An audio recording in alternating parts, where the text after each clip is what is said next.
Turkmenistan का जहन्नम के दरवाजे को बंद करने का फैसला। एक बहुत बड़ा फैसला सामने आया है। माहिरीन को 50 बरस से दहकती आग को बुझाने का रास्ता निकालने का हुक्म दे दिया गया है।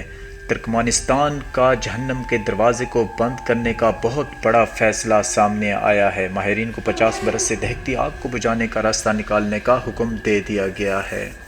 गढ़ा 1971 में गैस ज़खायर की तलाश के दौरान सामने आया। यहाँ पर आपको अहम तरीन खबर से आगाह करते चले, तुर्कमेनिस्तान का जहन्नम के दरवाजे को बंद करने का बहुत बड़ा फैसला सामने आया है। गढ़ा 1971 में गैस ज़खायर की तलाश के दौरान हादसे की वजह से बना।